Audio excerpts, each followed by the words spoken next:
अगर आपका पार्टनर आपकी केयर करता है, आपकी रिस्पेक्ट करता है, आपके हर बुरे वक्त में आपके साथ खड़ा होता है, जिसको लेके चीटिंग के बारे में तो आप सोच भी नहीं सकते हो। नेचुरली ऐसे रिलेशनशिप के बारे में सुन के ऐसा लगता है ना कि और क्या चाहिए किसी रिलेशनशिप में।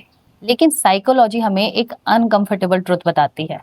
हर चीटिंग के पीछे कई बार एक बेटर पर्सन नहीं होता है। कभी कभी चीटिंग के पीछे होता है एक इनविजिबल इमोशनल गैप, एक ऐसा गैप जो रिलेशनशिप को अंदर ही अंदर धीरे धीरे खत्म कर देता है। और सबसे डेंजरस बात कि दोनों पार्टनर को इस बारे में कोई आइडिया नहीं होता है। आज की केस फाइल भी उस इनविजिबल गैप की एक ऐसी स्टोरी है जहां ना हस्बैंड अब्यूजिव था, अपनी रिस्पॉन्सिबिलिटी को बहुत अच्छी तरह निभाता था, फैमिली को प्रायोरिटी देता था, उनके लिए टाइम निकालता था, बट फिर भी उसकी वाइफ ने उस पर चीट किया।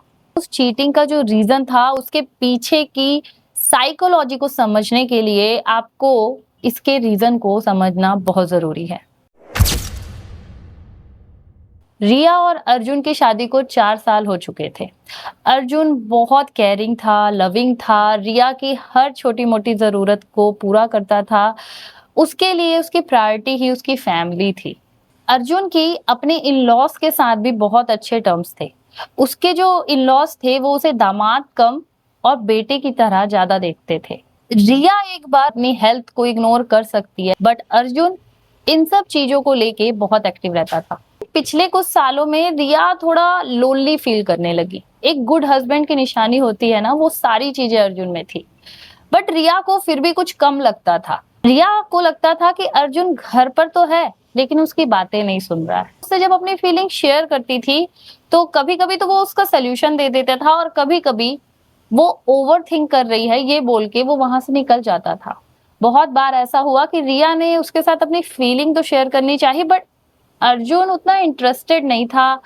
वो या तो किसी दूसरे कामों में व्यस्त होता था या फिर फोन चलाता रहता था।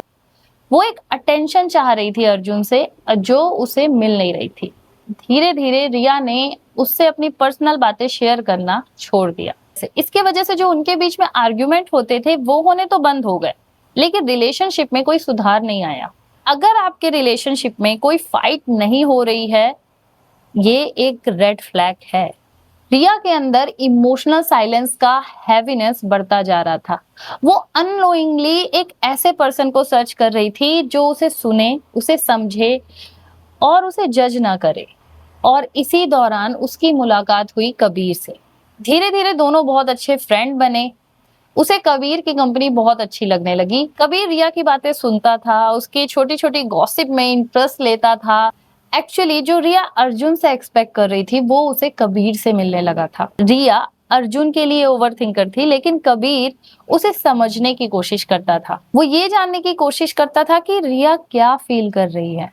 और यहीं से प्रॉब्लम की शुरुआत हुई। रिया कबीर को पसंद करने लगी। उसे कबीर से अपनी फीलिंग पे वैलिडेशन भी मिल रहा था और उसे एक इमोशनली सपोर्ट भी मिल रहा था। किसी भी पर्सन के लिए इमोशनल सपोर्ट बहुत इंपॉर्टेंट होता है।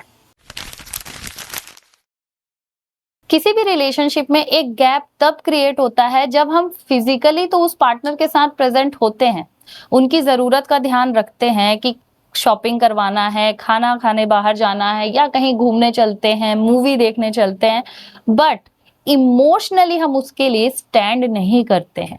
हम उनकी फीलिंग्स को इग्नोर करते हैं, वैलिडेट नहीं करते हैं। उसका रीजन कुछ भी हो सकता है। हमारे पास वक्त नहीं है उन्हें सुनने का, या फिर हम डरते हैं कि कहीं ये झगड़े में ना बदल जाए, या फिर तीसरा कि कम्युनिकेशन गैप हो। या तो हो सकता है वो हमें दिखाई नहीं दे रहे, या तो हम उसे देख के भी इग्नोर करते हैं। अर्जुन को लगता था यार मैं तो सब कुछ कर रहा हूँ, और वहीं रिया को लगता था कि अर्जुन उसे अंडरस्टैंड ही नहीं करता। दोनों स्टेटमेंट अपनी जगह सही हैं। एक गुड पार्टनर होना और इमोशनली कंपैटिबल होना दोनों डिफरेंट चीजें हैं। अर्जुन एक अच्छा हस्बैंड था, लेकिन रिया भी लोनली थी। लेकिन उसका लोनलीनेस उसकी चीटिंग को जस्टिफाई नहीं करता। उसके पास चॉइस थी कि वो खुलकर अर्जुन से बात कर सकती थी। उसके पास चॉइस थी कि वो अपने एक रिलेशनशिप को एक और मौका दे सकती थी। उसके पास चॉइस थी कि वो या तो फिर अर्जुन को छोड़कर फिर अगला स्टेप लेती। लेकिन उसने क्या चॉइस किया? चीटिंग। बहुत सारे लोग चीटिंग को एज अ चॉइस चूज करते हैं। इसके पीछे की साइकोलॉजी को समझते हैं। हमारा जो ब्रेन है ना, वो एक बहुत इंटरेस्टिंग मशीन है। हम सिर्फ हैप्पीनेस को चेज नहीं करते, हम नॉवेल्टी भी चाहते हैं। किसी भी रिलेशनशिप के स्टार्टिंग फेज में क्या होता है? नयापन होता है, एक्साइटमेंट होती है, अटैचमेंट होता है, वैलिडेशन होता है। और जब रिलेशनशिप प्रिडिक्टेबल हो जाता है तो वहीं कुछ लोग स्टेबिलिटी को बोर्डम से कनेक्ट करने लगते हैं। हर रिलेशनशिप में वो स्टेज जरूर आती है जब रिलेशनशिप में बटरफ्लाईज कम हो जाते हैं। कन्वर्सेशन एक रूटीन में बदल जाती है। Same routine, same weekend, same responsibility. Hedonic adoption के कॉन्सेप्ट से समझे तो जो चीज हमें कभी एक्स्ट्रा ऑर्डिनरी लगती थी, वो चीज समय के साथ नॉर्मल लगने लगती है। पार्टनर का केयर नॉर्मल, उसकी लॉयल्टी नॉर्मल, उसका हमें सपोर्ट करना वो भी नॉर्मल। एक नया पर्सन आपकी लाइफ में आता है और उसका एक message, you are looking beautiful, suddenly एक एक्साइटमेंट देता है आपको, और वहीं से आप कंपैरिजन शुरू कर देते हो। आप भूल जाते हो कि न्यू पार्टनर के साथ जो आप रिलेशनशिप कर रहे हो वो एक्चुअल रिलेशनशिप नहीं, बल्कि रिलेशनशिप की हाइलाइट्स है। उसमें ना बिल्स है, ना हाउस चोर्स है, ना रिस्पॉन्सिबिलिटी है, ना बच्चों की चिक पिक पिक पिक है। होता क्या है उसमें? Mystery, attention, excitement, validation. हर चीटिंग के पीछे रिलेशनशिप डिससेटिस्फेक्शन नहीं होता। कभी वीक बाउंड्रीज होती हैं, कभी कभी इमोशनल इमेच्योरिटी होती है। कुछ लोग तो कमिटमेंट से ही अनकंफर्टेबल हो जाते हैं और कुछ लोग सिर्फ एक्साइटमेंट के लिए चीटिंग करते हैं। किसी कपल के बीच में चीटिंग आ रही है तो प्रॉब्लम आपके अंदर नहीं है, प्रॉब्लम उनके कैरेक्टर, उनकी चॉइस और उनके बाउंड्रीज में होती है। इस बात की भी कोई गारंटी नहीं है कि 5 साल बाद रिया को कबीर भी बोरिंग नहीं लगेगा। आज जहां उनके रिलेशनशिप में एक्साइटमेंट है, 5 साल बाद वही एक रूटीन में नहीं बदलेगा। आज इस एक मैसेज से वो डोपामाइन क्रिएट हो रहा है, हो सकता है कल वो प्रिडिक्टेबल हो जाए। इस पूरे केस स्टडी में कुछ कॉमन पैटर्न्स बाहर आए हैं। पहला, इमोशनल डिस्कनेक्शन। दूसरा, नोवेल्टी एडिक्शन। तीसरा, वैलिडेशन की hunger.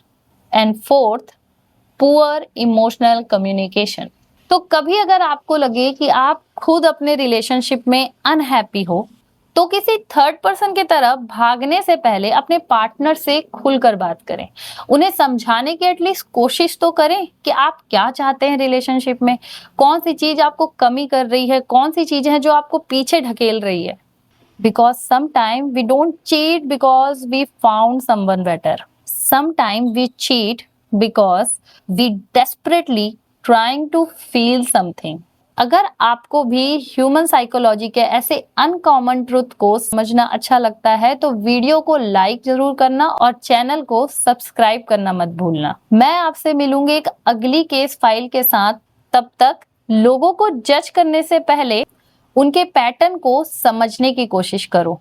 Because every behaviour has a story, but not every story is an excuse.